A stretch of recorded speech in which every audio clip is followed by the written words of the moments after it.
Prions ensemble.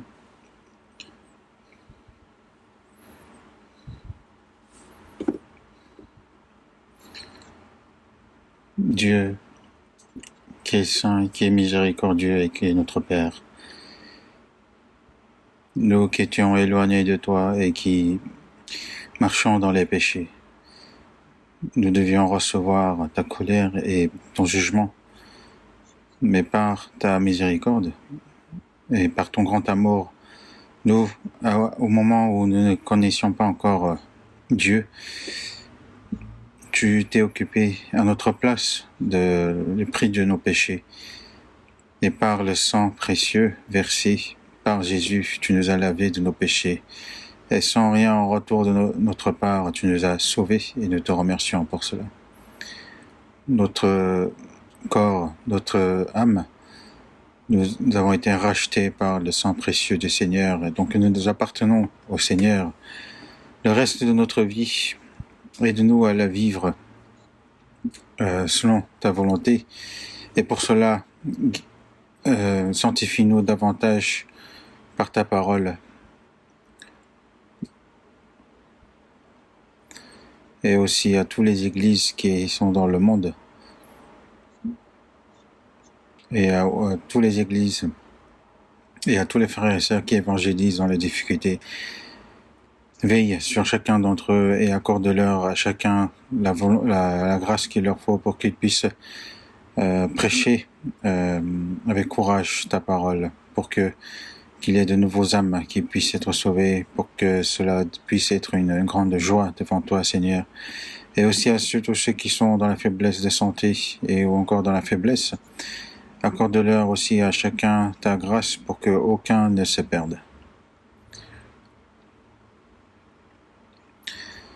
Et accorde-nous par ta parole qu'il nous faut à chaque instant. Et aussi, aide-nous à comprendre davantage ta volonté. Et nous sommes toujours faibles et insensés, mais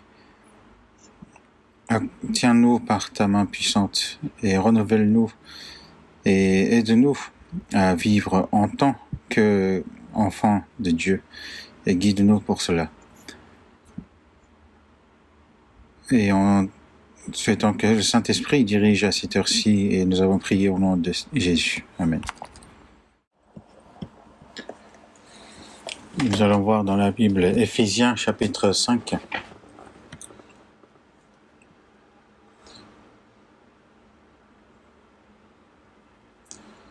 Éphésiens chapitre 5.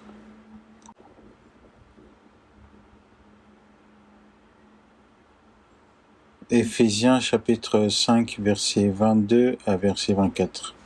Je vais vous lire. Éphésiens chapitre 5, verset 22, à partir des versets 22. Femmes, soyez soumises à vos maris comme au Seigneur, car le mari est le chef de la femme, comme Christ est le chef de l'Église, qui est son corps et dont il est le Sauveur. Or, de même que l'Église est soumise à Christ, les femmes aussi doivent l'être à leur mari en toutes choses.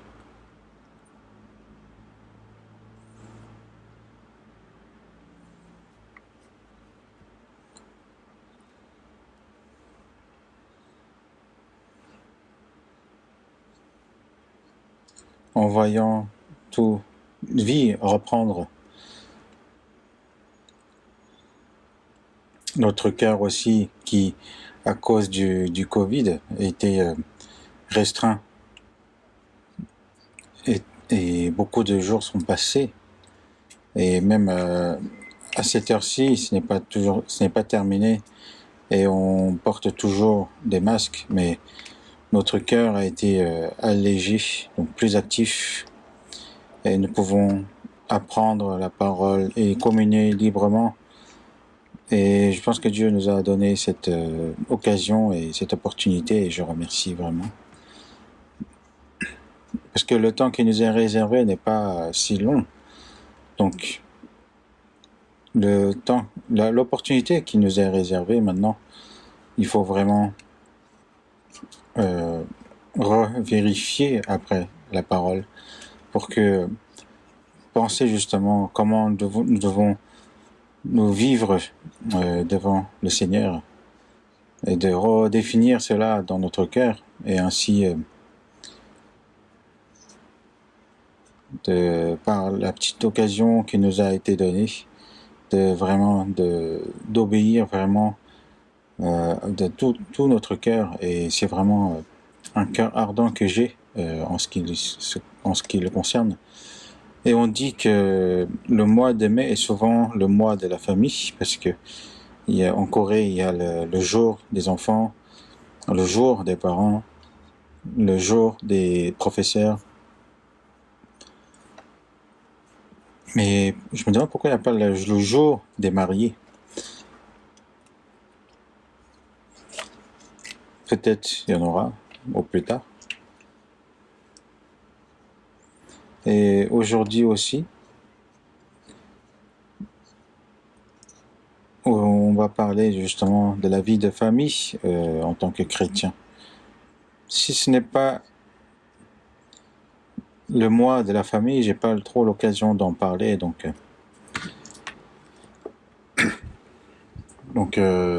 j'ai pas mal réfléchi et du coup j'ai décidé d'en parler ce mois-ci. Le mois dernier, donc la semaine dernière, pardon. Donc c'est les enfants envers les parents et les parents envers les enfants, c'est ce qu'on a dit. Et aujourd'hui, c'est le mari envers la femme et la femme envers son mari. Comment justement ils doivent se comporter. Il y a des gens qui ne sont pas encore mariés, il y a des gens qui sont seuls. Mais on a l'impression que cela ne concerne donc pas à tous, mais à travers ces paroles, on peut aussi voir le Seigneur qui est le mari et l'Église justement qui est la mariée. Et ça peut être une vraie occasion pour nous d'apprendre de plus d'enseignements. En tant que chrétien, sa vie de foi, ce n'est pas seulement à l'Église, mais on peut dire que sa vie de foi commence à partir de la famille. Il y a des familles donc autour de nous, de la famille qui ne sont pas encore sauvées. Donc la personne qui est sauvée en premier, que ce soit la femme ou que ce soit la femme ou le mari, ou encore que ce soit les parents ou les enfants, il faut le transmettre en tant que parent, en tant qu'enfant. La Bible nous décrit en détail comment on doit se comporter, mais aussi comment agir en tant que mari envers la femme et la femme envers le mari. Ça, c'est quelque chose qu'on doit respecter au sein de la famille. Parce que la vie de famille,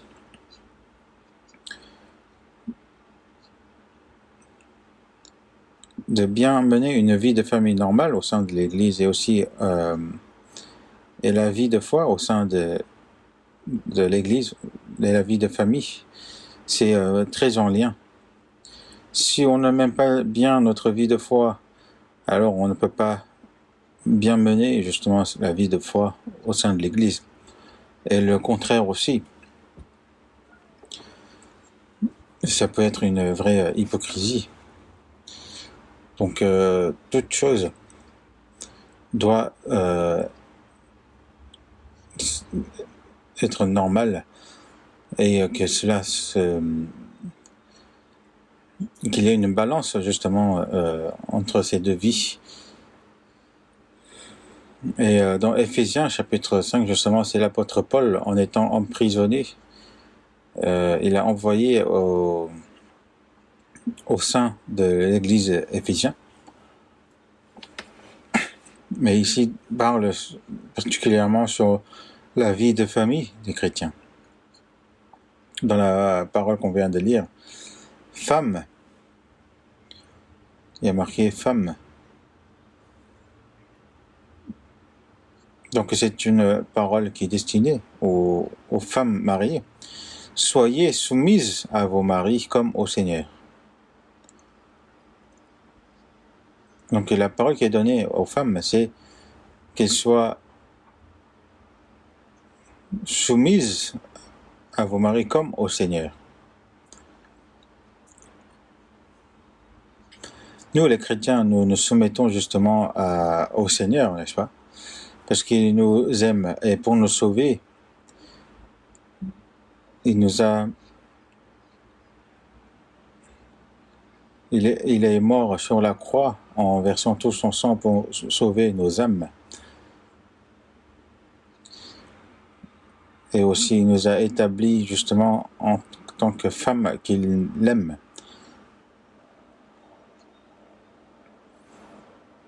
La relation de mari et de femme, on peut aussi le relier justement la relation entre Jésus et justement l'Église qui est sa femme, qui est sa mariée, pardon.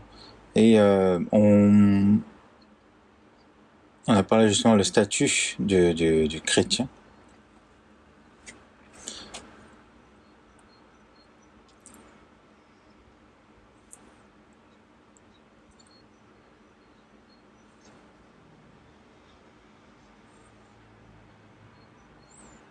Et toutes ces choses que j'avais parlé justement, c'est résumé justement dans la vie de famille de chrétiens.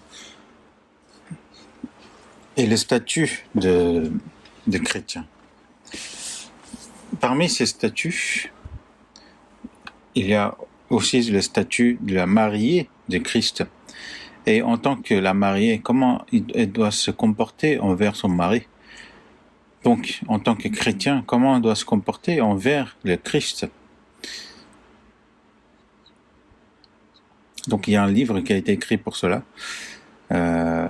Si vous lisez ce livre, justement, ça vous serait vraiment grandement utile.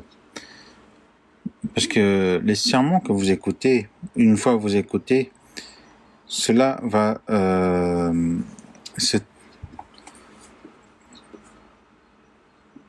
s'oublier.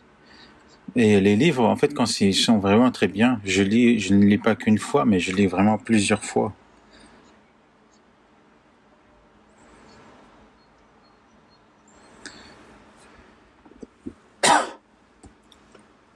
Et ces contenus, justement, peuvent nous être vraiment très bénéfiques.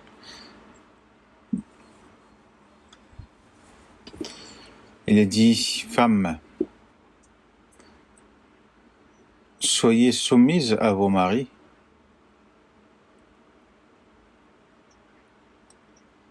comme au Seigneur. Une personne qui est sauvée, il est donc la mariée de Christ. Une personne qui est destinée à recevoir l'amour, parce que le mari aime sa mariée, et la mariée aussi aime le mari. Après, l'amour de Dieu et l'amour de l'homme est différent. Parce qu'il dit, car Dieu a tant aimé le monde qu'il a donné son Fils unique, afin que quiconque croit en lui ne périsse pas, mais qu'il ait la vie éternelle. Et aussi dans Jean chapitre 15, il est écrit, il n'y a pas plus grand amour que de donner sa vie pour ses amis. Vous êtes mes amis si vous faites ce que je vous commande. Jésus est celui qui a donné sa vie pour nous. Il n'y a pas plus grand amour que celui-là. Cet amour est différent justement d'un amour charnel. L'amour de Dieu, dans le grec, le mot est différent. C'est un amour agapé. Et c'est différent de l'amour de l'homme. Parce qu'un amour agapé, c'est un amour saint, parfait, éternel et sans condition. Et sans condition, cela signifie, quel que soit le destiné, c'est qu'il l'aime vraiment. Et les gens de tout le monde, comme Dieu donne le soleil à tous, et l'amour qu'il a montré justement en donnant son fils unique, jusqu'à donner son fils unique, c'est un amour agapé, un amour parfait. Et en recevant cet amour, l'amour qu'on reçoit de Dieu Donc ce n'est pas un amour charnel qu'on a reçu, c'est un amour de Dieu, d'agapé, qu'on a reçu. Et c'est avec cet amour-là qu'on aime en retour Dieu et le Seigneur. C'est comme le mari aime sa mariée et la mariée aime son mari. C'est complètement différent justement de cet amour. Pourquoi? Parce que c'est un amour éternel et parfait. C'est parce qu'on a reçu cet amour qu'on peut aimer en retour le Seigneur. Et c'est parce que le Seigneur nous a aimés qu'il a donné sa vie. Et c'est parce que nous aimons le Seigneur que nous soumettons justement à la parole du Seigneur. Donc,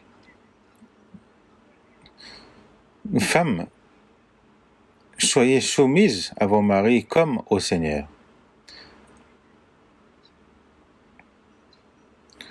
En fait, c'est une parole qui est vraiment au-dessus au niveau de dimension, parce que le Seigneur nous a vraiment donné un grand amour. Jésus m'aime et moi aussi je l'aime.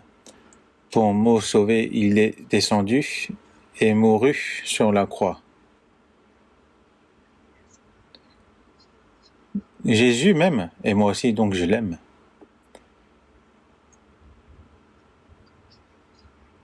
C'est parce que on aime ce Seigneur qu'avec ce cœur justement de soumission envers le Seigneur qu'on doit aussi se soumettre à leur mari.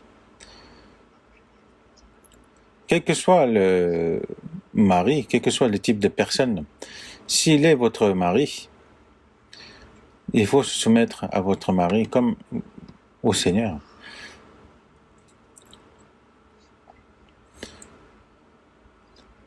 Ce n'est pas quelque chose qu'on doit faire le choix. Parce que c'est un ordre donné par le Seigneur.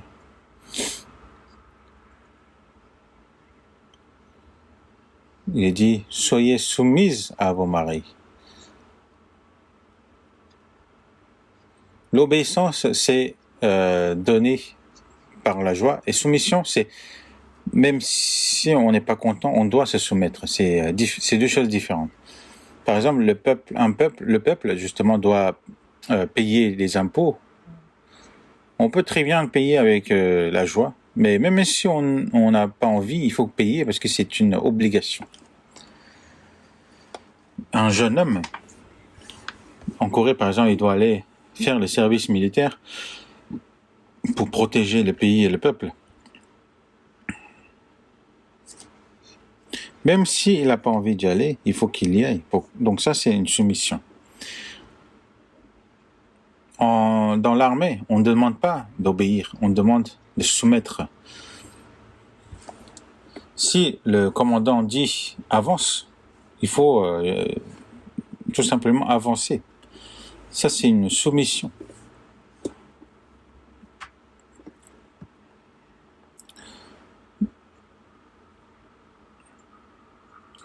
Soyez soumises à vos maris comme au Seigneur. En fait, c'est une expression très forte ici. Parce que parfois, il peut arriver que le mari ne me plaît pas, en fait. Tout ce qu'il fait ne me plaît pas. Des fois, on peut vraiment ne pas avoir envie de justement se soumettre, mais ce n'est pas comme ça. C'est parce que c'est la parole du Seigneur qu'on doit le respecter.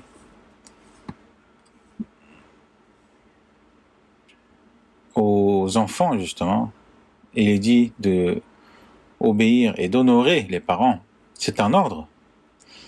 Parce que les parents ne doivent pas mettre aussi en colère les enfants, qui doivent l'élever avec l'éducation du Seigneur, justement. Et ça, ce n'est pas un choix, mais c'est une obligation qui a été donnée. Nous aimons, parce que nous aimons le Seigneur, que nous aimons aussi nos parents. C'est parce que nous aimons aussi le Seigneur que nous obéissons aux parents et aussi nous les honorons. C'est parce que nous aimons le Seigneur que nous aimons aussi les enfants qui m'ont été confiés. Le mari et la mariée, justement, c'est Dieu qui les a liés.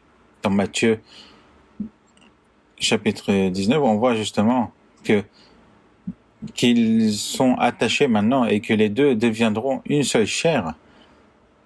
Quelle que soit la méthode, justement, Dieu, justement, lie, justement, deux personnes. Une personne qui a reçu le salut, justement, il est relié avec, s'attachera avec une personne qui est sauvée aussi. Parce que si une personne qui est sauvée, s'il s'attache à une personne qui n'est pas sauvée, c'est lui-même, c'est ça par sa volonté.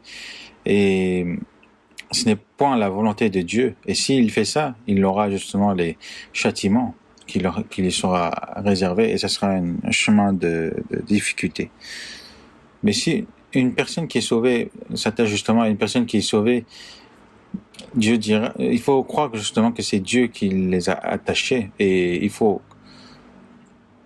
se soumettre justement à cela.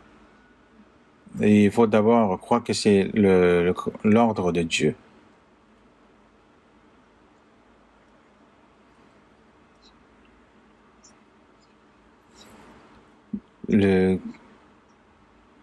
Un chrétien justement se soumet et aime justement à la parole du Seigneur. Et c'est avec ce cœur justement, Dieu nous demande justement d'obéir à son mari. Ce n'est pas donc une question de choix. C'est une obligation, c'est un ordre du Seigneur. Il faut d'abord penser à cela. Et le Christ, comme il est devenu justement la tête de l'Église, il est chef de tout homme, l'homme est le chef de la femme aussi. Donc dans 1 Corinthiens, chapitre 11, verset 3, il est écrit que le Christ est le chef de tout homme et que l'homme est le chef de la femme et que Dieu est le chef de Christ. C'est l'ordre ici, qui est la tête, justement, le chef. Parce que le corps, par exemple, il existe pour la tête. Il soutient la tête et il bouge selon la volonté de la tête. Le pied, par exemple, ne contrôle pas tout le corps. Ça ne peut pas être le cas aussi de la main. C'est la tête qui commande et c'est le corps qui bouge selon la volonté de la tête.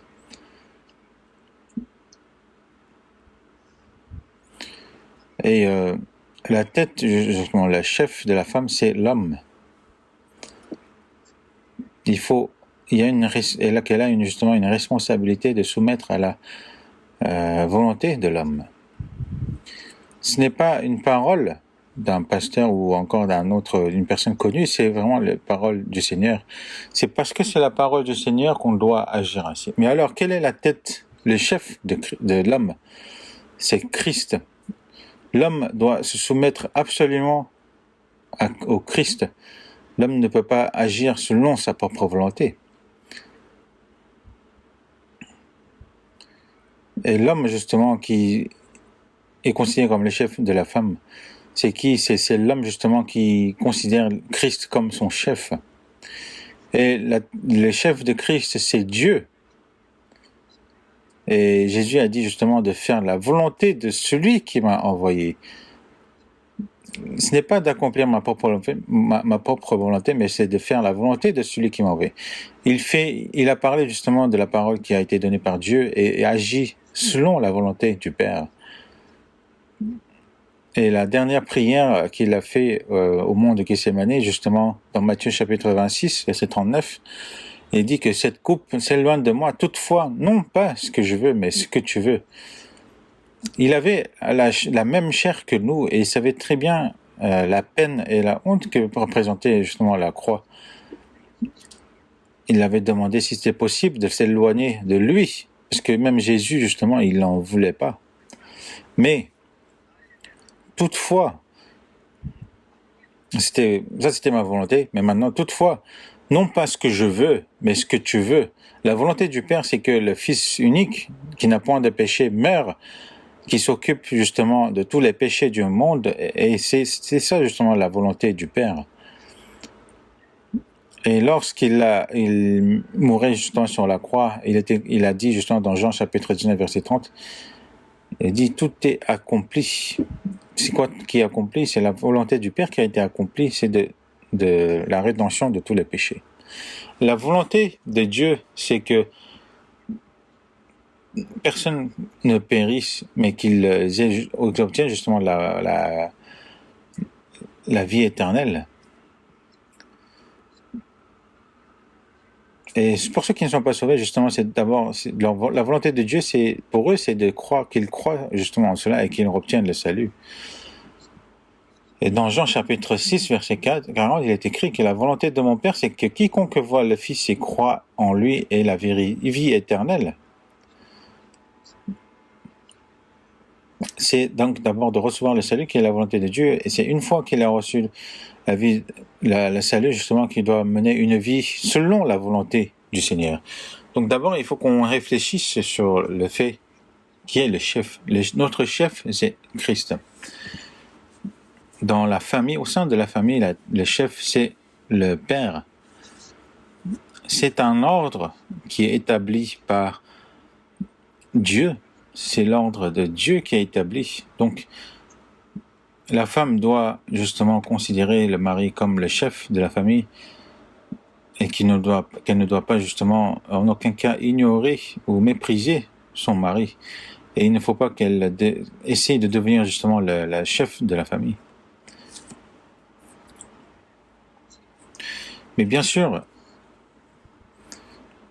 si la volonté du mari s'éloigne justement de la volonté du Seigneur, il ne faut pas obéir à cela. C'était pareil pour les parents, aux enfants justement. Il était dit justement d'obéir et d'honorer les parents selon le Seigneur.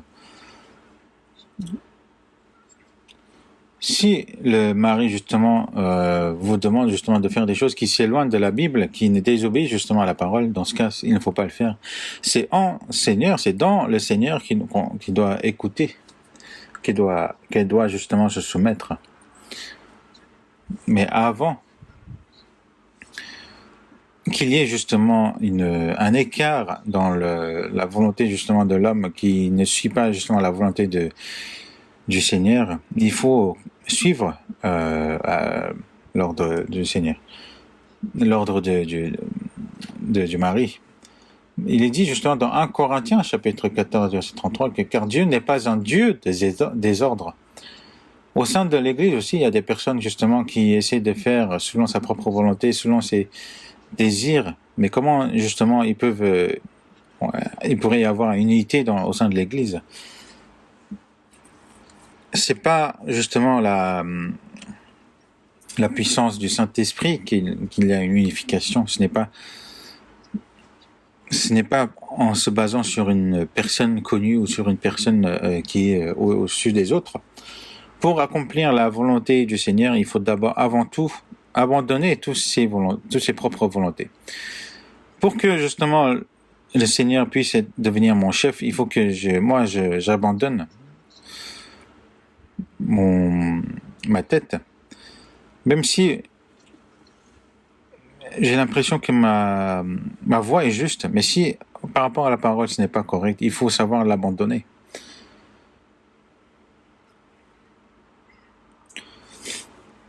Donc, ce que fait l'homme, avant qu'il y ait une chose qui n'est pas correcte selon la parole, il faut se soumettre à la parole de l'homme. C'est l'ordre établi par Dieu.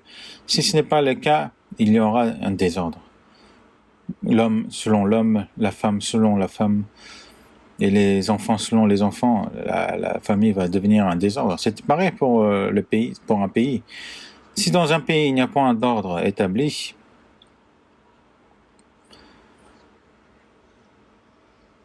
il n'y a par exemple aucun pays qui se soumettent tous à Dieu, alors que même Israël qui ne se soumettent pas tous à Dieu. Donc, en tant que pays, justement, ils essaient de faire des efforts pour établir de l'ordre au sein du pays. Mais c'est pour cela, justement, dans le pays même, il y a des différentes parties, il y a des débats, des disputes, etc. Mais au sein de l'Église, ça ne doit pas être le cas. Au sein de l'Église, il ne faut pas avoir une partie gauche ou une partie droite comme aux politiques.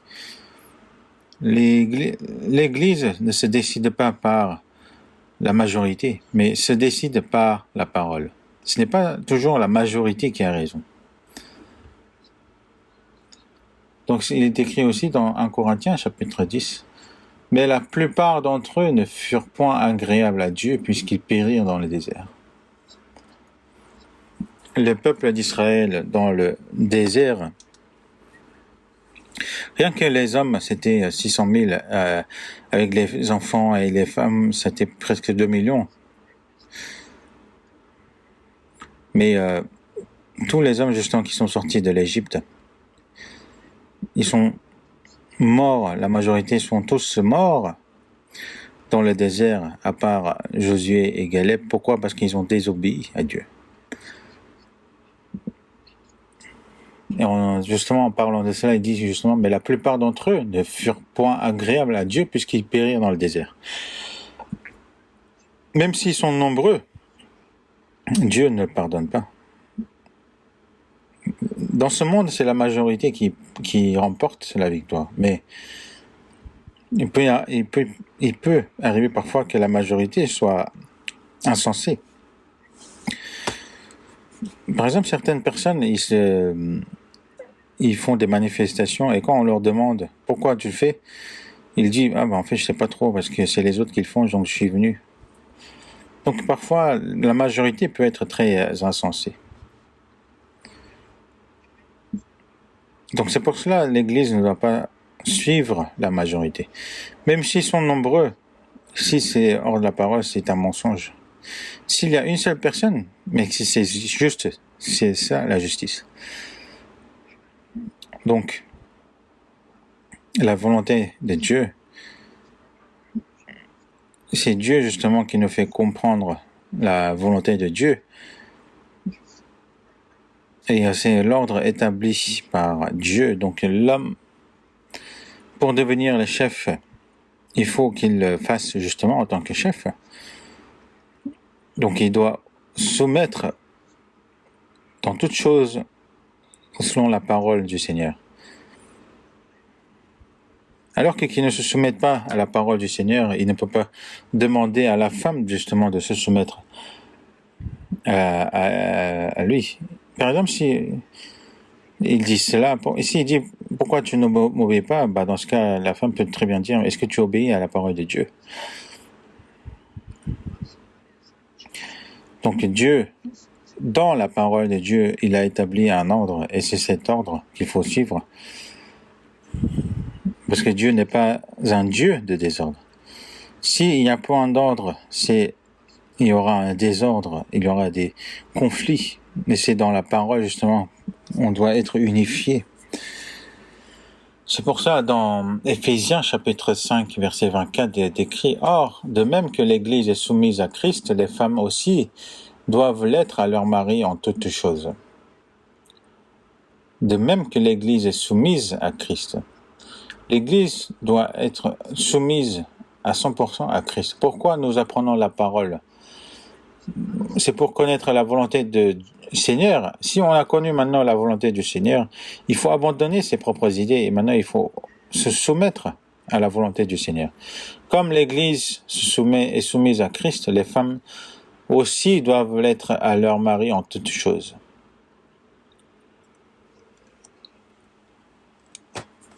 Il n'y a pas marqué ici qu'elles doivent se mettre en partie, mais en toute chose, il y a marqué.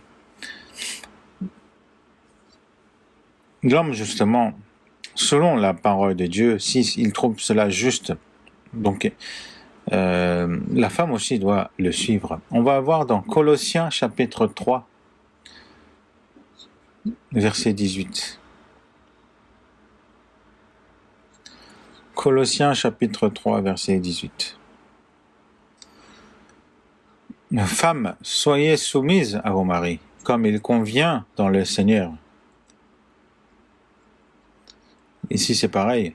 Femmes, soyez soumises à vos maris, comme il convient dans le Seigneur. le fait de dire justement comme il convient dans le Seigneur, cela veut dire que c'est quelque chose qui est normal. Dans Genèse, chapitre 3, verset 16, il est dit, donc dans Dieu justement, dit à Ève, à la femme, et tes désirs se porteront vers ton mari, mais il dominera sur toi. La femme doit aimer le mari, que ses désirs doivent se porter vers son mari. Mais de toute façon, en ce qui concerne le mari, je vous dirai tout à l'heure, donc ne vous inquiétez pas.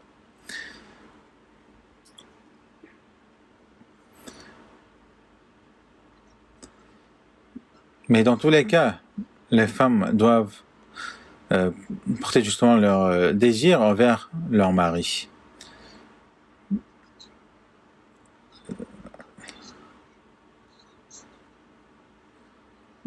L'amour que doit porter justement le mari envers la femme, c'est encore plus une grande responsabilité. Mais la femme aussi doit suivre cet amour. Donc Colossiens, on voit une fois justement la parole qui est destinée aux femmes justement d'aimer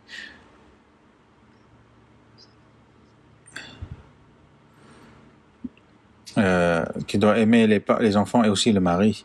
Mais on voit souvent justement la parole qui dit que l'homme doit aimer sa femme.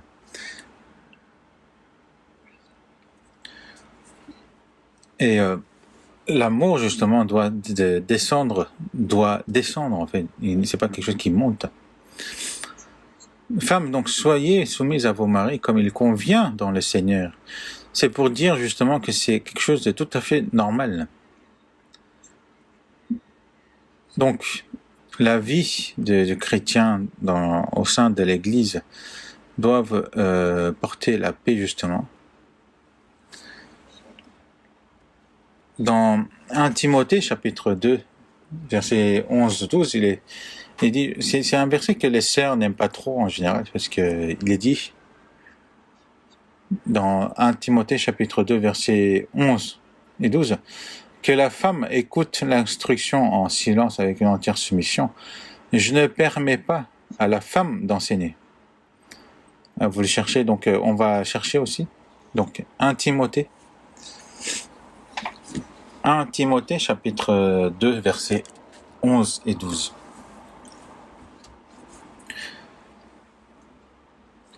Il faut chercher la Bible pour voir si le pasteur il parle pas comme il souhaite. Dans le verset 11, que la femme écoute l'instruction en silence, avec une entière soumission. Je ne permets pas à la femme d'enseigner ni de prendre de l'autorité sur l'homme, mais elle doit demeurer dans le silence. Il y a marqué 2 fois le silence. Écoute l'instruction en silence. Comment écouter l'instruction en silence? En silence, c'est-à-dire sans raison, justement, elle doit se taire. Mais qu'est-ce qu'elle doit écouter comme instruction? Comment, en tant que femme, justement, comment elle doit se comporter envers son mari? Parce qu'il faut qu'elle reçoive l'instruction pour le faire. Mais pourquoi il est dit ainsi? Est-ce que c'est pour ignorer les femmes? Que je ne permets pas à la femme d'enseigner ni de prendre l'autorité sur l'homme. Le fait que la femme qui enseigne au sein de l'Église, elle peut enseigner à leurs enfants, ou encore une vieille femme qui enseigne justement une jeune femme. C'est quelque chose qu'on voit aussi dans la Bible. Mais au sein de l'Église, qu'une femme qui l'enseigne sur les hommes, ce n'est pas permis.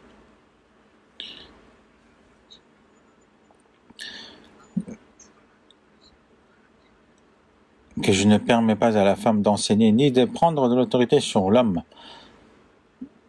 L'apôtre Paul parle justement ici avec des expressions fortes. mais elle doit demeurer dans le silence. Parfois, quand j'entends des disputes dans une famille, parfois la voix de la femme est tellement forte, justement, on entend chez les voisins. Et c'est parce que elle veut justement gagner justement en termes de puissance de voix face à son mari, alors qu'elle doit demeurer en silence, dans le silence. On va voir aussi dans 1 Pierre chapitre 3, 1 Pierre chapitre 3 versets 5 et 6. 1 Pierre chapitre 3 versets 5 et 6. Ainsi se paraient autrefois les saintes femmes qui espéraient en Dieu soumises à leur mari, comme Sarah qui obéissait à Abraham. Ainsi, en fait, il se paraît autrefois, il parle justement de l'époque de l'Ancien Testament. Les saintes femmes qui espéraient en Dieu. Dans l'Ancien Testament, on voit par exemple la femme d'Abraham qui est Sarah.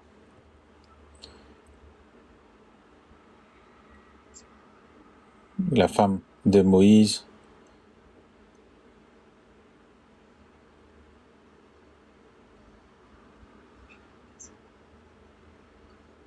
Et les saintes femmes, justement, qui espéraient en Dieu.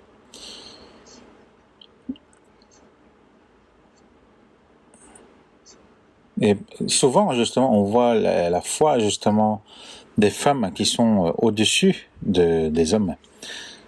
La femme de Moïse,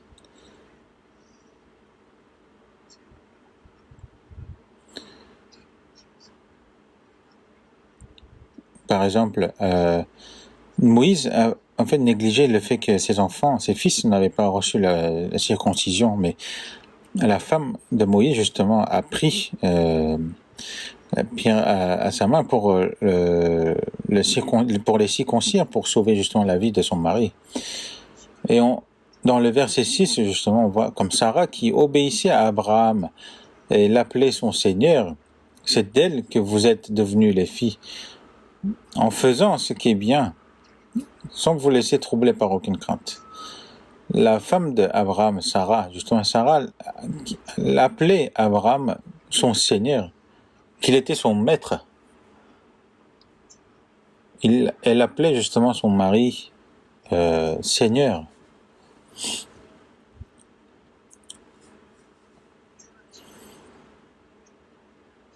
Qui obéissait à Abraham, elle appelait son Seigneur. C'est d'elle que vous êtes devenues les filles en faisant ce qui est bien sans vous laisser troubler par aucune crainte. Donc, ressembler à la Sarah, comme une fille justement, ressemble justement à sa mère.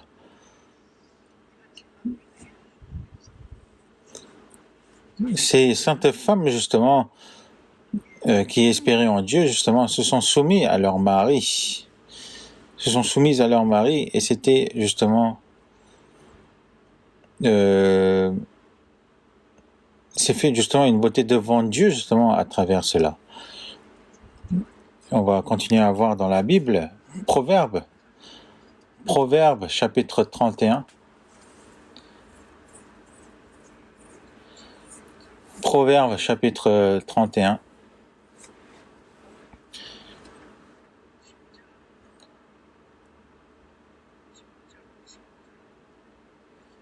Proverbes chapitre 31, verset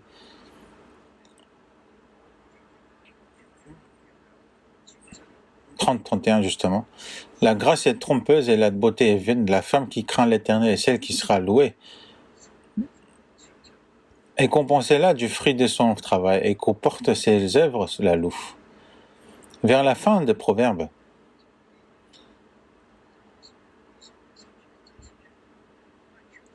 il est dit dans le verset 10 par exemple, qui peut trouver une femme vertueuse? Elle a bien plus de valeur que les perles. une femme, qui peut trouver une femme vertueuse? Elle a bien plus de valeur que les perles. À cette époque, juste aussi, il y avait des perles qui étaient précieuses, mais qui peut trouver une femme vertueuse? Elle a bien plus de valeur que les perles. Une femme vertueuse, on peut très bien recevoir en héritage la maison et la fortune, mais une femme vertueuse, on l'obtient par Dieu si on obéit vraiment à Dieu, comme moi.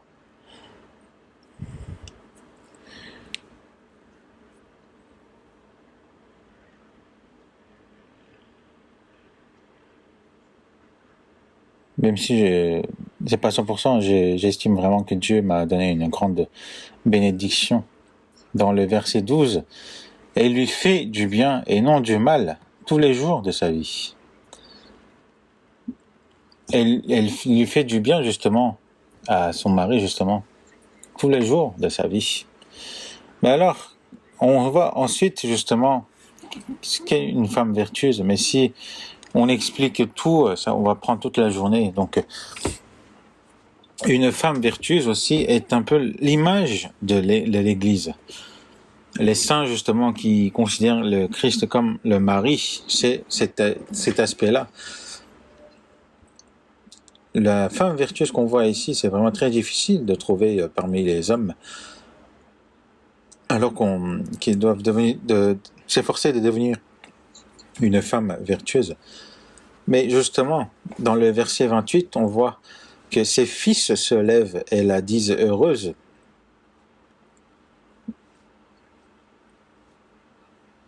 Son mari se lève et lui donne des louanges. Plusieurs filles ont une conduite vertueuse, mais toi, tu les surpasses toutes.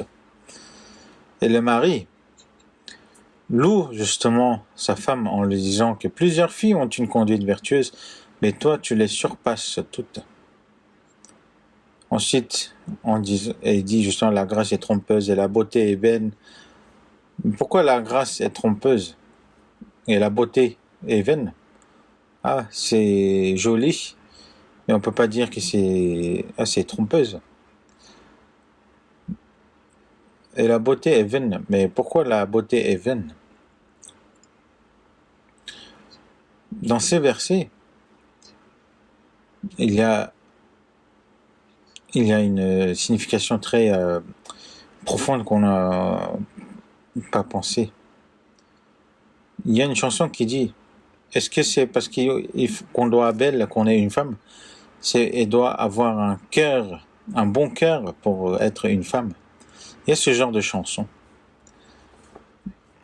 Que la grâce est trompeuse et la beauté est vaine, cela signifie que toutes ces choses ne durent qu'un temps. Cela passe. Que ce n'est pas parfait, c'est instable. Et je dis souvent aux personnes qui se marient, il faut vraiment bien choisir la personne que vous voulez vous marier. J'ai vu dans les journaux comment ils cherchaient les personnes, les partenaires justement à se marier. Les femmes justement considéraient que les hommes, les critères de l'homme c'était la fortune, le travail, etc. Et les femmes, il y avait point de critères. Le seul critère c'était il fallait qu'elles soient belles. C'est ce que j'avais vu dans le journal. Bon, maintenant, du coup, ils transforment les visages. Du coup, on a du mal à trouver des origines. Ils font en sorte de tous leurs efforts pour être belles, mais c'est trompeuse.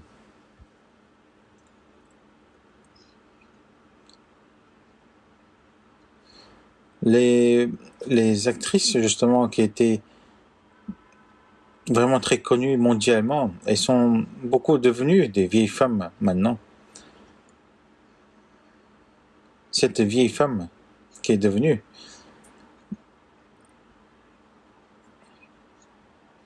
mais lorsqu'elle était jeune, justement, On voit justement, c'est lorsqu'ils étaient jeunes, elle était jeune et qu'elle se transformait justement en devenant jusqu'à présent une vieille.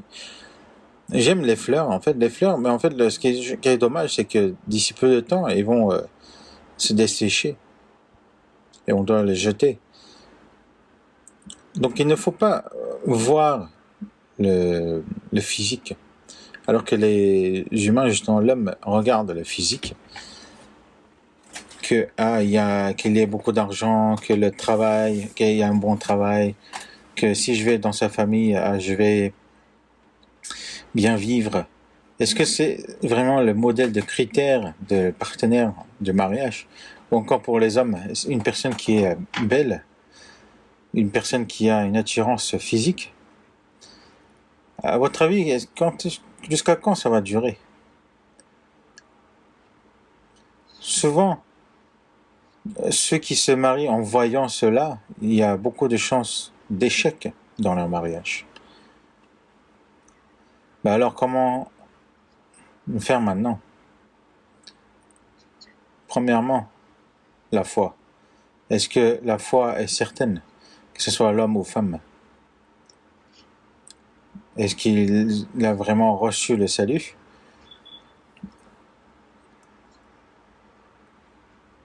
Il faut que, par sa vie justement, doit montrer la certitude de son salut. Et deuxièmement, qu'est-ce que ça serait?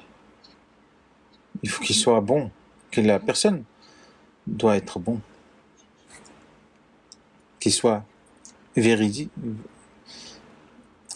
En fait, s'il est bon, il est sincère. Et troisième critère, quelque chose qu'il fait, quelle que soit la chose qu'il fait, une personne qui est sérieux dans ce qu'il fait, que ce soit dans le travail, dans le commerce, ou encore s'il est laboureur, celui qui est sérieux.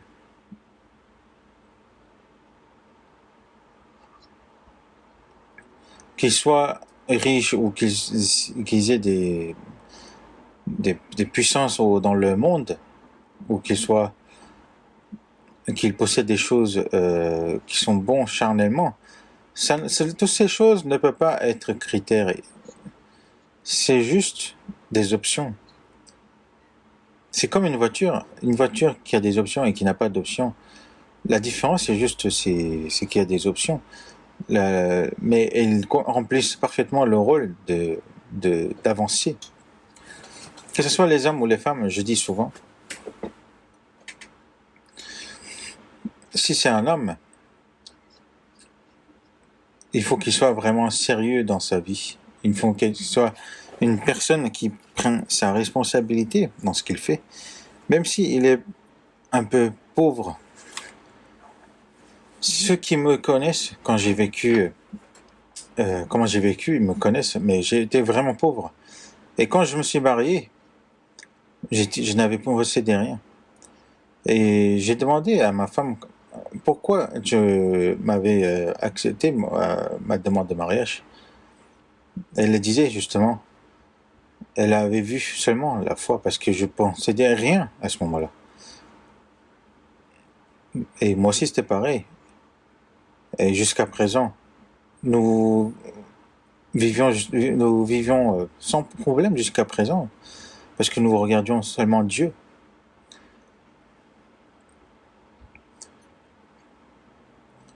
Lorsque,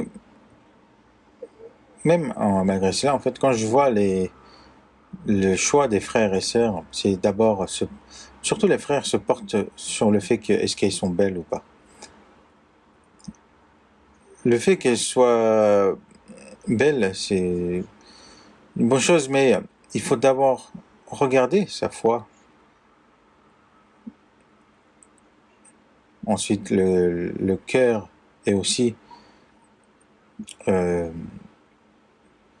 ses capacités. Parce que si vous vous mariez seulement en voyant ce qui est de l'extérieur, vous allez regretter vite. Pourquoi? Parce que la beauté est temporaire.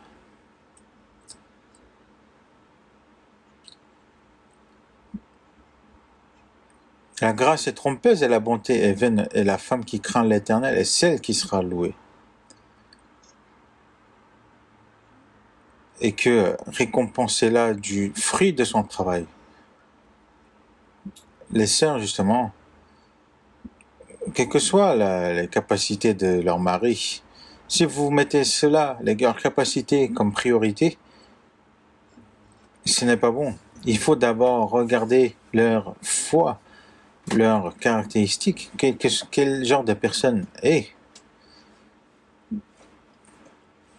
Si vous pouvez le voir comme Dieu le voit, même s'il est pauvre maintenant, il vit vraiment bien dans la foi, Dieu va le remplir aussi par la suite. Donc il faut pas prendre en compte ces choses-là.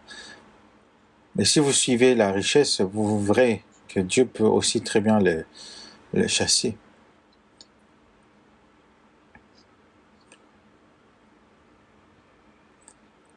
Donc les choses qu'on voit, l'aspect qu'on voit dans la fin de Proverbes, c'est vraiment l'aspect de l'Église aussi. Et c'est quelque chose qu'on doit se montrer aussi dans notre vie.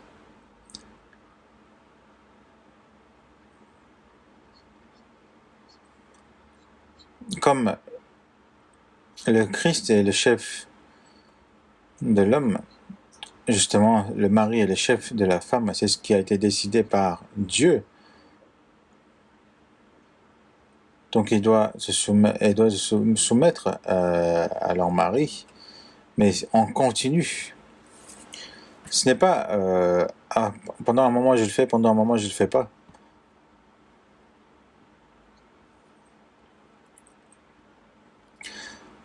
Et aussi si la femme essaie de devenir le chef, c'est pas correct.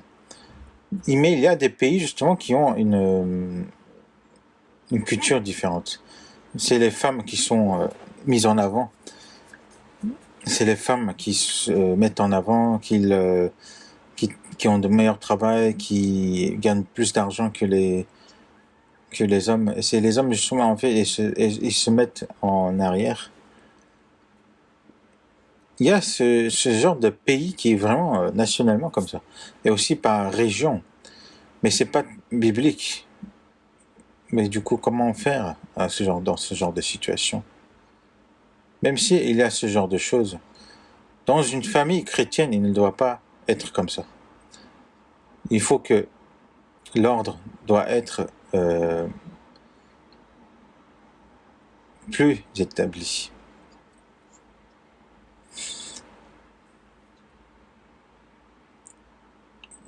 Parfois, il y a dans des familles où on voit l'homme est introverti, justement, il ne parle pas beaucoup, mais c'est la femme qui parle beaucoup, etc.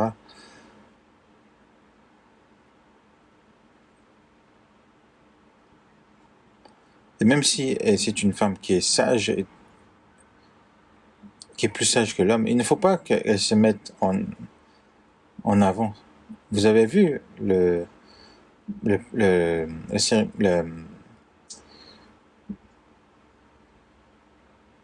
président, le nouveau président.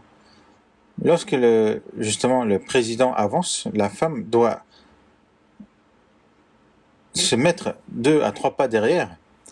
Imaginez si la femme devance son mari. C'est devient inquiétant. Il faut que la femme se mette justement à 2 à 3 pas derrière son mari. Elle ne doit pas devancer le mari. Donc, une femme sage, même si le mari est introverti ou est trop calme, il faut qu'elle fasse l'effort justement de mettre en avant son mari pour qu'il puisse remplir le rôle du maître de la maison, qu'il ait confiance. Ce n'est pas parce qu'il est introverti ou qu'il est calme qu'elle doit ignorer et qu'elle doit se mettre en avant. Dans une famille chrétienne, ça ne doit pas être le cas. On va voir dans 1 Pierre, chapitre 3.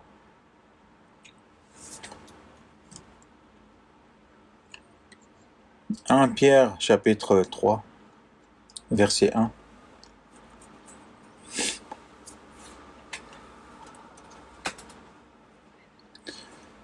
Femmes, soyez de même soumises à vos maris, afin que, si quelques-uns n'obéissent point à la parole, ils soient gagnés sans parole par la conduite de leurs femmes, en voyant votre manière de vivre chaste et réservée.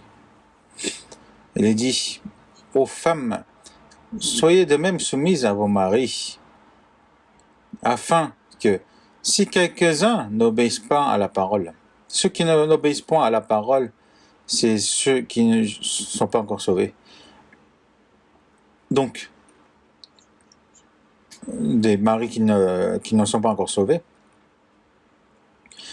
qu'ils soient gagnés sans parole par la conduite de leur femme. Il y a des maris justement qui ne sont pas sauvés. Au début des églises, donc pendant la vie de mariage, si une personne est sauvée, en général, c'est la femme qui est plus simple, plus simple, donc elle reçoit le salut plus simplement. Et c'est la femme qui a commis le péché en premier au jardin d'Éden, mais il y a plus de femmes justement qui est sauvée plus facilement. Et c'est pareil, par exemple, dans ce monde, il y a plus d'hommes qui sont dans le prison, par exemple. Dans le royaume des cieux, il y aura plus de femmes, et dans l'enfer, il y aura plus de l'homme.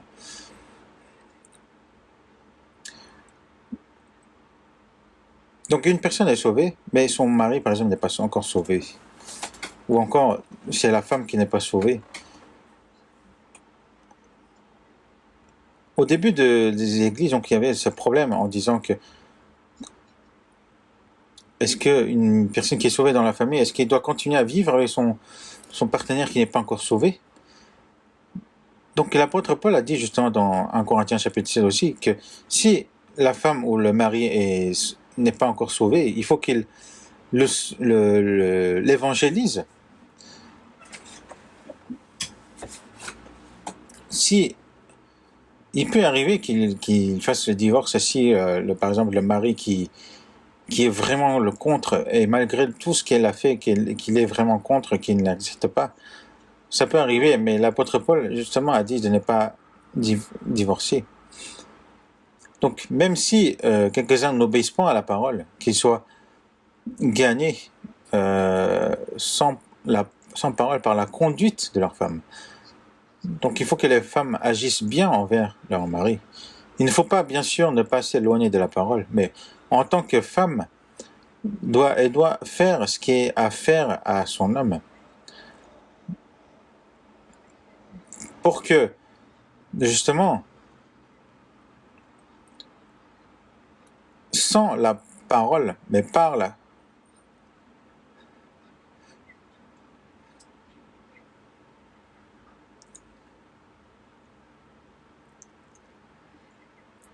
sans parole, par la conduite de leur femme,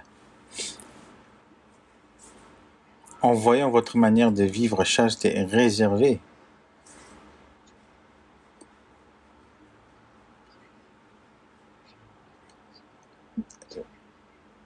En voyant justement la femme qui mène une vie de crainte de Dieu et qui mène une vie chaste et réservée, le mari, en voyant cela, il pourra se dire que sa foi est vraie. Au départ, il dira, on va voir combien de temps ça dure, mais ça l'a vraiment transformé, la personne. Elle a changé. Qu'elle mène une vie vraiment chaste et réservée. Et du coup, ça va mener une crainte dans le cœur de l'homme en disant que ce qu'elle croit, c'est vraiment la vérité.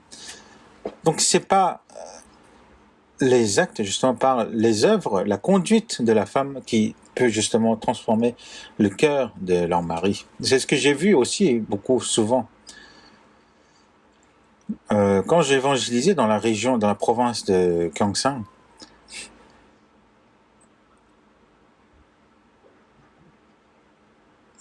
en fait, sa femme, justement, était diacre dans une autre église, mais après, elle a reçu le salut. Et son mari était vraiment contre elle, contre sa foi. Et surtout,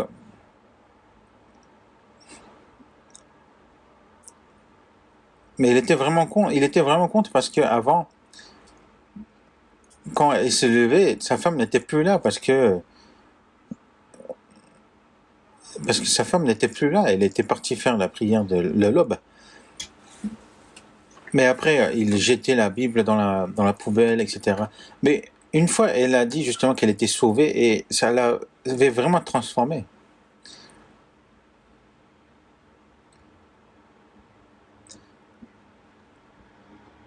Et il disait que justement, ses amis se moquaient justement des personnes qui croyaient en Jésus, tout ça, et il répondait à cela en disant que, ah mais en fait, la foi de ma femme, c'est pas pareil.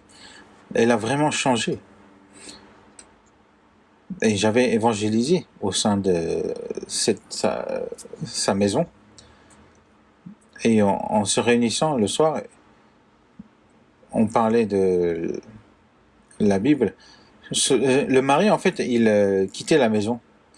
Il laissait la place à nous. En fait, il était parti jouer à Mahjong. Mais il vient vers la fin justement de séminaire en demandant, mais qui est sauvé aujourd'hui? Il portait beaucoup d'attention, mais alors que lui-même il n'était pas sauvé, il disait, ah mais si on disait que tel était sauvé, ah je savais qu'il allait être sauvé. Mais au final, c'est moi, je l'ai emmené dans ma voiture pour aller dans la retraite et il a reçu le salut. En fait, la femme a changé et du coup son mari est finalement sauvé. Et une autre femme, en fait, une fois qu'elle est sauvée, toutes ses collègues ont commencé à recevoir le salut. Ce n'était pas seulement par la parole, c'était vraiment ses œuvres qui avaient changé. Et du coup, il se posait la question comment elle avait changé. Dans d'autres endroits, c'était une femme qui avait son mari euh, qui était policier. La femme, justement, ne s'occupait que de l'apparence. Mais un jour, elle était partie apprendre la Bible et elle a dit qu'elle était sauvée et elle avait changé complètement. Et son mari était vraiment étonné, et il était surpris et au final, il était sauvé aussi. J'ai vu vraiment beaucoup de ce genre de cas. Il faut faire par la parole aussi, mais c'est surtout par les œuvres. Dans Matthieu chapitre 5 verset 16, il est écrit que votre lumière luise ainsi devant les hommes, afin qu'ils voient vos bonnes œuvres et qu'ils glorifient votre Père qui est dans les cieux. C'est quoi les bonnes œuvres? C'est que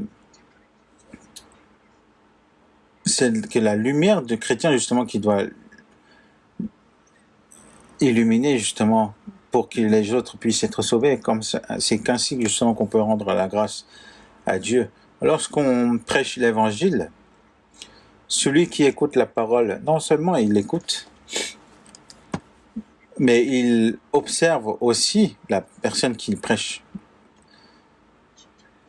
en essayant de voir si l'évangile qu'il prêche est la vérité ou non. Ils ouvrent grand les yeux et ils observent. Mais si ils voient que justement la parole, ils parlent bien, mais ici leurs œuvres n'est pas correcte, ils vont dire au final, ah mais c'est un mensonge. Ben, crois-le toi, mais moi je vais pas le croire. En tant que chrétien, avant toute chose, il faut montrer la vie qui est transformée, la conduite qui est transformée à notre famille.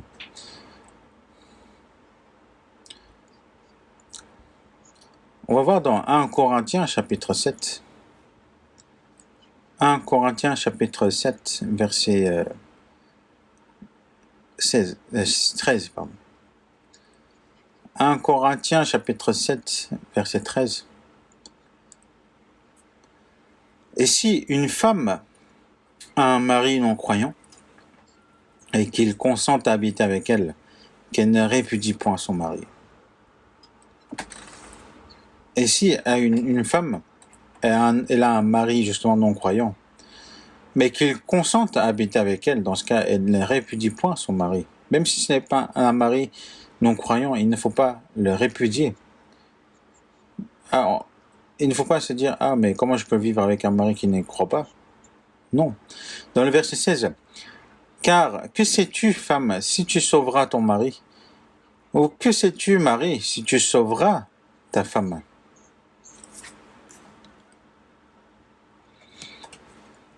Que son mari, ou encore sa femme qui n'est pas sauvée, il faut les amener au salut.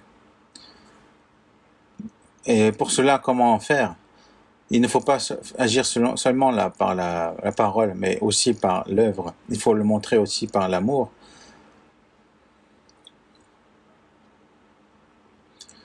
Si le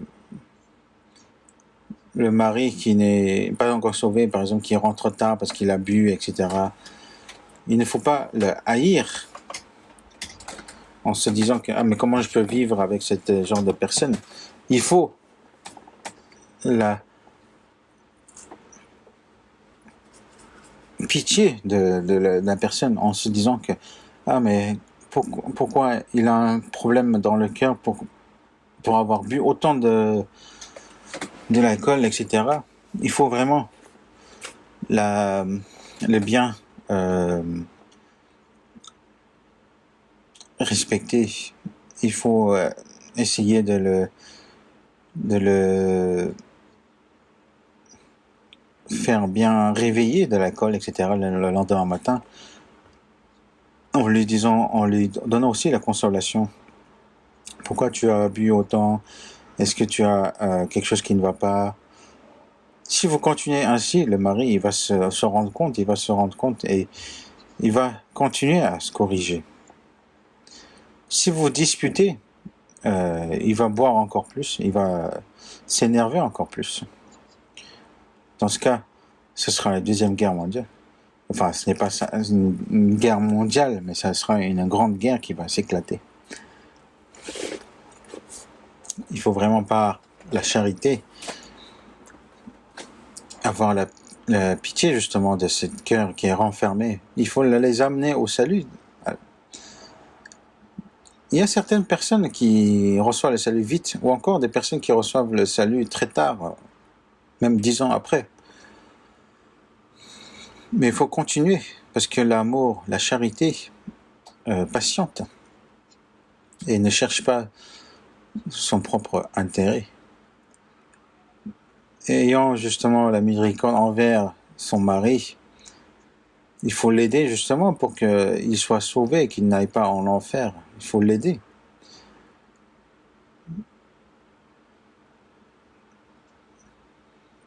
Et parce qu'une âme est plus importante que toute chose.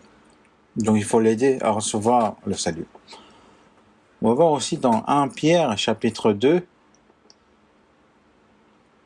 1 Pierre chapitre 2.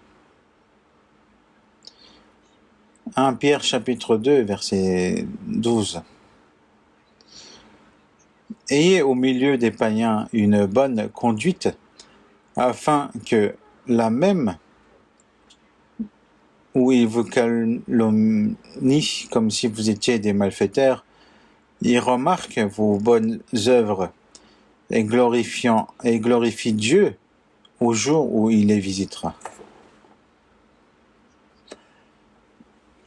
Au milieu des païens. Donc on dit païens ici, justement, surtout qui sont pas sauvés. Ayez justement une bonne conduite. Une bonne conduite face à ceux qui ne croient pas. De ne pas être un radin, d'être plus généreux.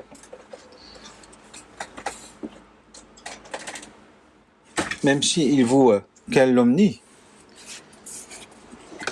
Des gens qui ne croient pas justement se calomnient justement des chrétiens, ceux qui croient.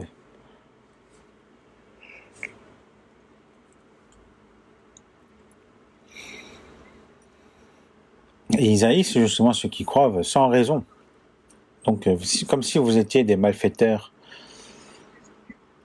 Donc, il vous calomnie, c'est comme si vous étiez des malfaiteurs. Si vous avez fait une faute, et si on veut calomnier comme un malfaiteur, c'est normal, mais si, alors qu'on a fait l'œuvre de Dieu et qu'on nous calomnie comme si on était malfaiteur, il remarque vos bonnes œuvres et glorifie Dieu au jour où il les visitera.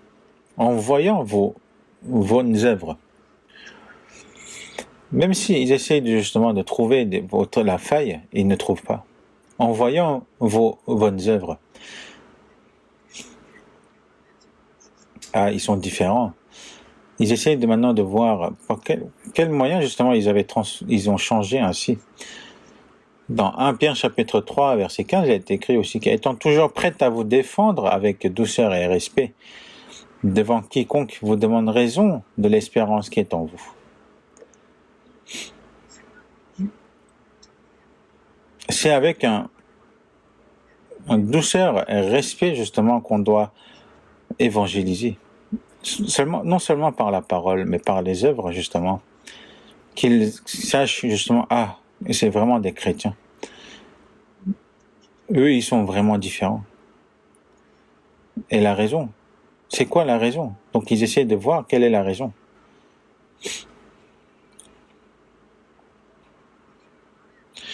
Ainsi, justement, il remarque vos bonnes œuvres et glorifie Dieu au jour où il les visitera. Donc, lorsqu'ils seront sauvés. Donc, il ne faut pas se désespérer.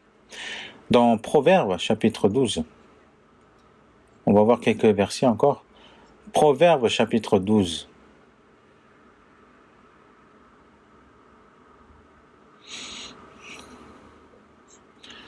Proverbes, chapitre 12, verset 4. Une femme vertueuse est la couronne de son mari, mais celle qui fait honte est comme la carie dans ses os. Une femme vertueuse est la couronne de son mari, mais celle qui fait honte est comme la carie dans ses os. Quand on regarde ça, il y a justement des femmes justement qui fait honte. Dans ce cas, la carie, comme il y a la carie dans ses os, l'homme, justement, le mari, meurt petit à petit. Si on le maltraite, si on ne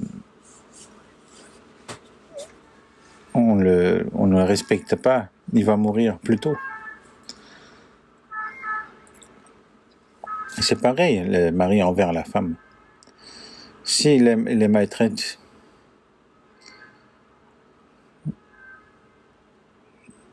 ils vont vieillir mal et de mourir tôt. Dans Proverbes chapitre 14 verset 1 aussi, la femme sage bâtit sa maison et la femme insensée la renverse de ses propres mains. La femme sage, c'est qui? C'est celle qui connaît la volonté de Dieu et qui agit selon la volonté de Dieu, qui essaye de soumettre à la volonté de Dieu. Elle bâtit sa maison. C'est quoi sa maison? C'est vraiment sa famille, justement. Elle bâtit sa famille. Mais la femme insensée, c'est la renverse de ses propres mains.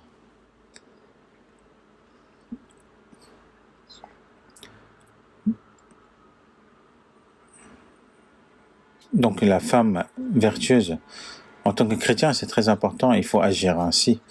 Dans Proverbes chapitre 15, verset 17 aussi, Proverbes 15, verset 17, « Mieux vaut que l'herbe pour la nourriture, là où règne l'amour, qu'un bœuf engraissé si la haine est là. »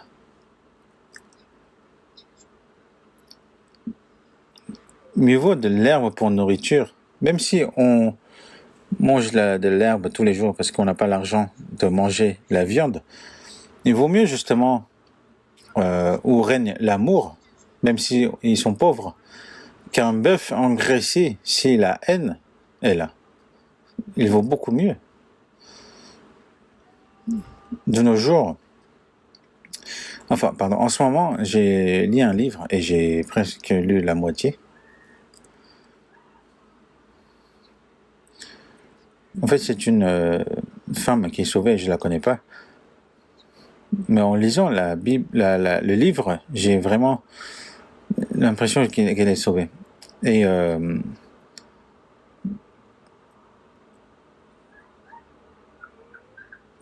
son mari, justement, est vraiment pauvre et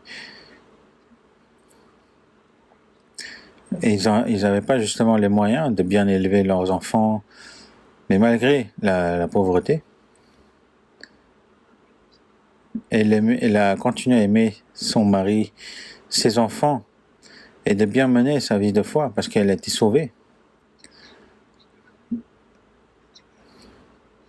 En plus, ses parents étaient morts, sont morts tôt en fait, à son jeune âge. Mais même après le mariage, donc son mari était pauvre. Du coup, c'est dans ces situations justement qu'elle a gardé sa foi. Ça m'avait vraiment beaucoup touché. Même si ils étaient dans la pauvreté, cet aspect justement qu'elle soit heureuse en gardant la foi. Dans chapitre 17, verset 1, mieux vaut un morceau de pain sec avec la paix qu'une maison pleine de viande avec des querelles. Mieux vaut un morceau de pain sec.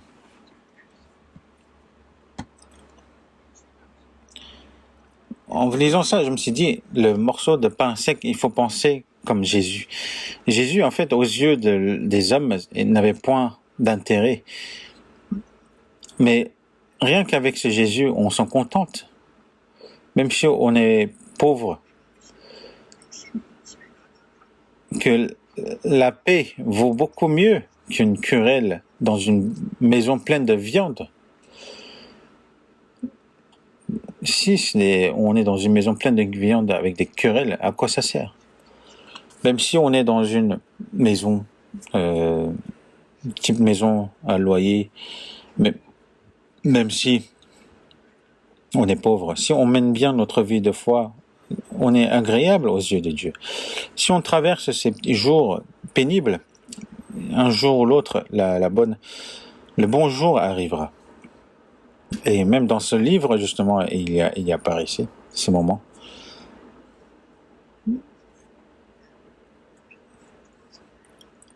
Est-ce qu'on est heureux parce qu'on est dans l'abondance? Notre bonheur ne vient pas de ces choses-là. Même si on ne possède rien, on s'en contente seulement par le Seigneur et on vit dans la paix sans querelle. Nous allons voir dans Habakkuk chapitre 3.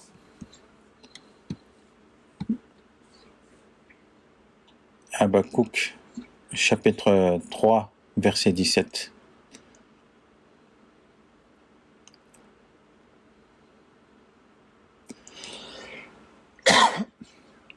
Habakkuk chapitre 3, verset 17. Car le figuier ne fleurira pas, la vigne ne produira rien, le fruit de l'olivier manquera, les champs ne donneront pas de nourriture, les brebis disparaîtront du pâturage, et il n'y aura plus de bœufs dans les étables. Toutefois, je veux me réjouir en l'Éternel, je veux me réjouir dans le Dieu de mon salut. Ici, il ne possède rien. Que le figuier ne fleurit pas, la vigne ne produit rien, le fruit de l'olivier manque, les champs ne donnent pas de nourriture, les brebis disparaissent du pâturage, il n'y a point de bœuf dans les étables, il ne possède rien. Mais toutefois, je veux me réjouir en l'Éternel, je veux me réjouir dans le Dieu de mon salut. Même si je ne possède rien, par l'Éternel de mon Sauveur, je veux me réjouir. Est-ce que vous pouvez le faire? Dans 1 Pierre chapitre 1 versets 8 et 9, il est écrit « Vous réjouissant d'une joie ineffable et glorieuse, parce que vous obtiendrez le salut de vos âmes pour le prix de votre foi. » Le fait qu'on est sauvé, c'est une chose qui est immense. Pourquoi on est heureux? Parce qu'on est devenu enfant de Dieu, on a obtenu la vie éternelle, on a la certitude d'aller dans le royaume des cieux, même si je suis pauvre, même si je suis malade, même si les hommes m'ignorent. C'est quoi le problème? Parce que d'ici peu, je vais me retourner vers le Seigneur.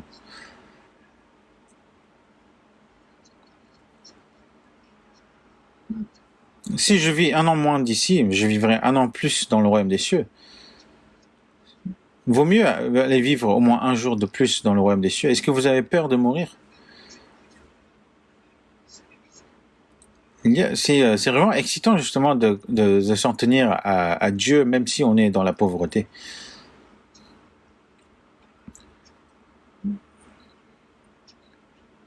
La joie qu'on retrouve dans ces moments-là n'est pas du tout comparable à être dans l'abondance charnelle.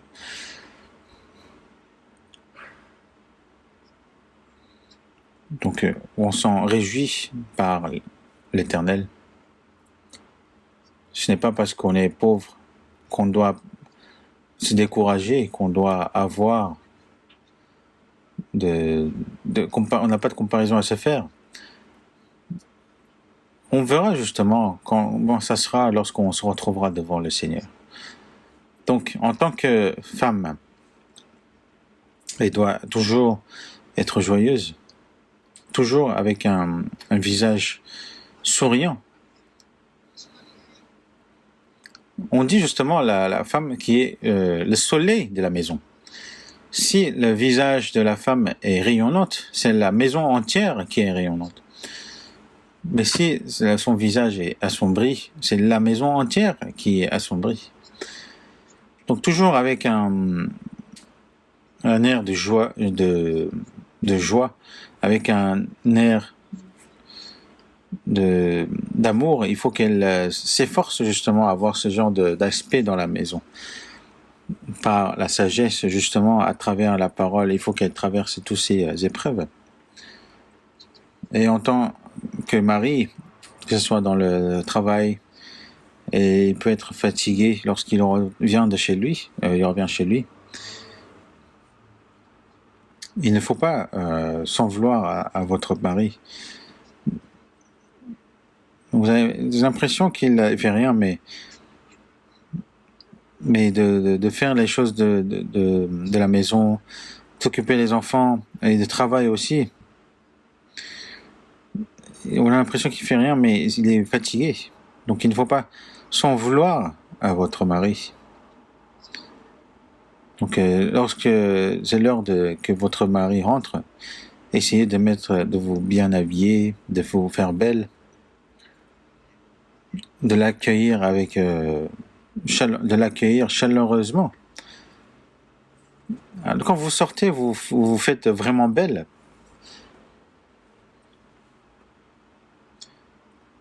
Mais pour montrer à qui? Oui, bien sûr, se faire belle pour sortir, c'est bien, c'est normal. Mais il faut d'abord le faire envers votre mari. Le mari aussi, c'est pareil. Le mari, lorsqu'il a quelques jours de repos, il se rase même pas, il regarde que la télé.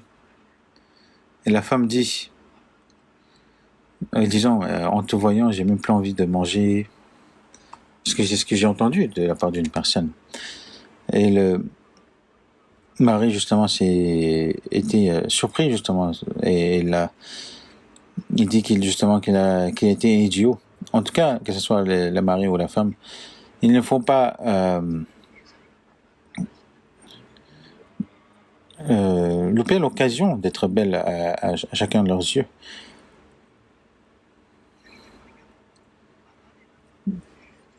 Par exemple, les hommes dans le monde du travail ou dehors, ils voient des belles femmes, mais lorsqu'ils rentrent à la maison, ils voient justement sa femme qui n'est pas du tout qui ne s'était pas du tout fait belle, qui est vraiment n'importe comment. C'est décourageant pour lui.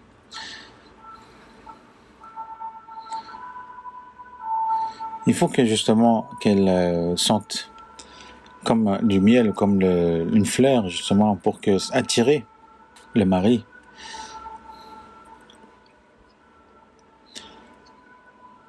Si vous vous faites justement envers votre mari, ça peut être aussi votre bonheur. Et le mari aussi, pour voir justement sa femme, ainsi, il essaiera de rentrer tôt pour manger les bonnes nourritures que fait sa femme pour discuter avec elle et tout, et vous rentrez tôt. Et si vous le faites, vous le grondez tout le temps, il va faire en sorte de trouver ses amis et de ne pas le rentrer tôt. Il faut faire en sorte de le faire rentrer tôt à la maison.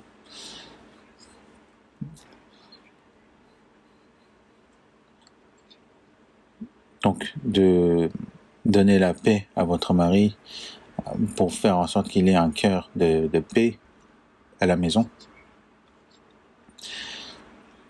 Pour faire en sorte que la maison soit une place de paix, qu'il y a là où il y a la femme qu'il aime, là où il y a les enfants qu'il aime, pour que lorsqu'il rentre chez lui, que tous ces fatigues justement s'enlèvent.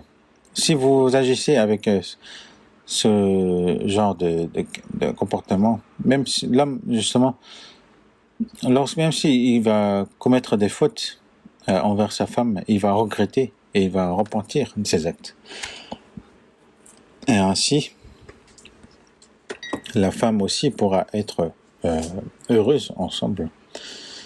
Et j'avais beaucoup de choses à dire aussi en ce qui concerne le mari, mais ça, je n'ai pas le choix, je dois faire la semaine prochaine. En tout cas, le rôle de la femme est très important.